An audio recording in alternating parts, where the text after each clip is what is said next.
रामनगर में वन ग्रामों और राजस्व भूमि पर बसे हजारों परिवार अब अपने अधिकारों के लिए खुलकर सामने आ गए हैं। दशकों से इन इलाकों में रह रहे लोगों का कहना है कि वे पीढ़ियों से यहाँ बसे हैं, लेकिन आज भी उन्हें अपनी ही जमीन पर मालिकाना हक नहीं मिल पाया है।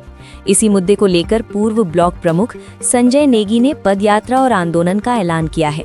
उनका कहना है कि रामनगर के करीब 20,000 लोग लंबे समय से सरकार से अपने हक की मांग कर रहे हैं, लेकिन अब तक उनकी सुनवाई नहीं हुई।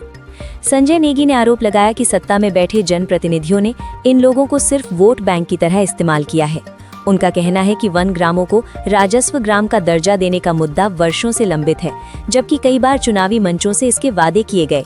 नेगी ने स्थानीय विधायक दीवान सिंह बिष्ट के 3 कार्यकालों पर भी सवाल उठाए और कहा कि इतने लंबे समय के बावजूद इस दिशा में ठोस कदम नहीं उठाए गए।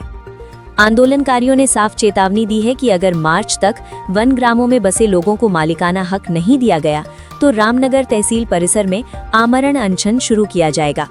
इस आंदोलन को तब और राजनीतिक बल मिला जब प्रदेश के पूर्व मुख्यमंत्री हरीश रावत भी इस मुद्दे पर खुलकर सामने आए।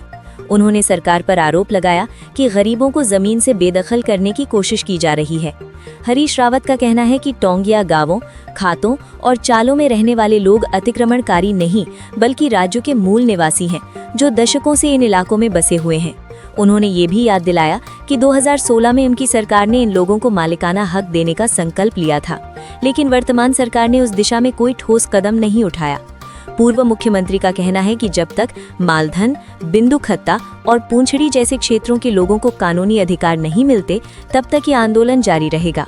कहीं भी बसा हुआ व्यक्ति आज इस सरकार की निगाह में वो सबसे ज्यादा खटक रहा है।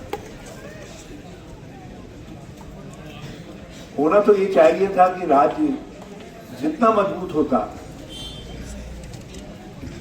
जितना आगे बढ़ता, राज्य को गरीब को सहारा देने की बात सोचनी चाहिए।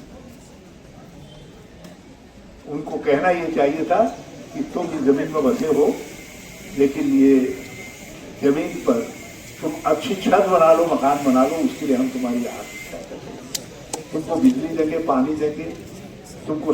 देखिए, बहुत लंबे समय से रामनगर विधानसभा में जो 24 वन ग्राम हैं, उनको राजस्व ग्राम बनाए जाने को लेकर एक लंबी लड़ाई हम लोगों ने लड़ी है और बरसों बीत गए हैं, लेकिन किसी भी सरकार के कानून में जू नहीं रहेंगी। और पिछले दिनों भी हमने जब पूछड़ी को इन्होंने उजाड़ा था तो उन दिनों भी हमने 2-3 धरने प्रदर्शन किए थे और सरकार को हमने चेताया था कि अतिशीघ्र यदि आपने इनको कहीं बसाया नहीं या इनको जहां पे है वहीं पर मालिकाना हक नहीं दिया गया तो एक मार्च में हम आमरण अनशन शुरू कर देंगे। और जिसको लेकर आज हमने पूर्व मुख्यमंत्री हरीश रावत जी के नेतृत्व में एक पदयात्रा सरकार को जगाने के लिए किया है और एक ज्ञापन हमने मुख्यमंत्री के नाम संबोधित किया है माननीय हरीश रावत जी के माध्यम से। और हमने कहा है कि यदि पदयात्रा के बाद भी सरकार नहीं सुनती है, सरकार के कानून में जू नहीं रखती है, तो निश्चित रूप से एक बड़ा आंदोलन रामनगर के अंदर किया जाएगा।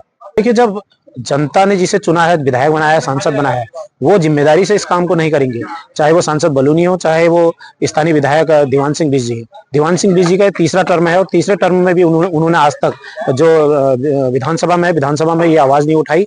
और जो सांसद बलूनी है, उन्होंने 1.25 साल पहले मालधन में कहा था कि मैं राम जी की सौगंध खाता हूं और इन वन ग्रामों को मैं राजस्व ग्राम का दर्जा दिलवाऊंगा, लेकिन 1.25 साल से वो स्वयं लापता है। उन्होंने कोई भी आवाज इन वन ग्रामों को राजस्व ग्राम बनाए जाने को लेकर नहीं उठाई। ये उनकी निष्क्रियता है और जनता इसका जवाब उन्हें 2027 में देने जा रही है। निश्चित रूप से आज हमने पदयात्रा के माध्यम से उन्हें चेताने का काम किया और हमने आपको बताया कि मार्च से हम आमरण अनशन शुरू कर रहे हैं और जो हम आमरण अनशन शुरू करें।